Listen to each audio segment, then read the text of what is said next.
Bonjour. Je voulais partager ma réflexion sur quand j'ai écouté Stuart de, des Mohawks, je me suis bien connecté à son énergie. Puis les questions que je me suis posées, c'était à savoir qu'est-ce qui pouvait lier euh, les femmes dans les communautés du passé qui faisait que la paix et l'harmonie pouvaient demeurer aussi longtemps. Puis en me posant ces questions-là, les réponses qui me sont venues, euh, ben, c'est qu'ils s'entendaient tous sur les priorités qui étaient est-ce que c'est bon pour mon enfant? Est-ce que c'est bon pour notre terre-mère? Qui était dans leurs priorités. Donc, est-ce que ce que nous faisons est au service de la vie pour tous ou pas? Donc, c'est assez simple de répondre à des questions techniques. Ce que ça nous amène, ça nous amène par rapport à l'homme qui va moins se poser des questions fondamentales par rapport à la vie elle-même. Il va avoir un esprit un peu plus, on pourrait dire, étroit. Il va être très, il va se concentrer sur une tâche, mais sans se poser des questions sur l'implication de ces tâches-là à l'extérieur. Donc, c'est un peu cette façon que tout le monde occidental fonctionne présentement, qui est très néfaste. Il faut être capable d'aller plus loin puis de se poser les questions fondamentales comme les femmes faisaient à l'époque.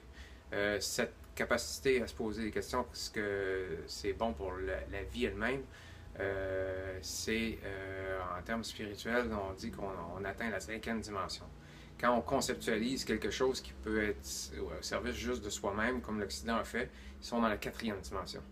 Puis, bien souvent, les gens sont confinés à la troisième dimension, ils n'utilisent pas l'autre, le côté, je dirais, invisible de la vie pour se faire guider. Puis là, ça fait des gens qui n'ont pas beaucoup d'intelligence. Même ça se met à tourner en rond, à dire un peu toutes sortes de choses. Donc, l'intelligence de la nature, c'est dans toute la vie, dans les feuilles, quand on voit comment c'est complexe. Dans une cellule, il y a des milliards d'atomes. Déjà là, ça prend une intelligence qui est beaucoup plus grande que ce qu'on peut concevoir avec notre cerveau pour gérer juste les atomes dans une cellule. Puis il y a des milliards de cellules dans un corps humain, encore une fois, qui sont toutes synchronisées, harmonisées. Il y a une intelligence beaucoup plus grande qui est là, qui est disponible. Puis c'est en se questionnant, tout simplement, qu'on obtient des réponses. C'est simple, c'est ultra simple. C'est quand on laisse le mental prendre trop d'espace que là, on oublie ce que l'univers, on l'appelle l'univers, ça peut être Dieu, ça peut être comme vous voudrez, cette intelligence universelle qui nous parle. Moi, par exemple, je suis considéré comme inventeur ou concepteur de. Je peux régler toutes sortes de problèmes, mais c'est justement en me connectant à cette intelligence universelle. Si j'arrive devant un ordinateur, je ne connais pas grand-chose dans les ordinateurs, mais je pose la question c'est quoi le problème, ensuite c'est quoi mon objectif, puis ensuite je suis mon intuition. Puis ça va m'amener à cliquer là, puis là, puis là. Je sais pas pourquoi, mais ça finit par fonctionner. C'est ça qui est important. Mais c'est comme ça la vie. Puis les femmes, ils faisaient principalement leur attention était portée sur la survie de leurs enfants puis le bien-être de leurs enfants. C'était ça qui était en première ligne, puis c'est ce qui soudait, qui cimentait toutes les femmes autochtones euh, des Premières Nations, Nations premières, j'aimerais dire. Je crois que c'est ça.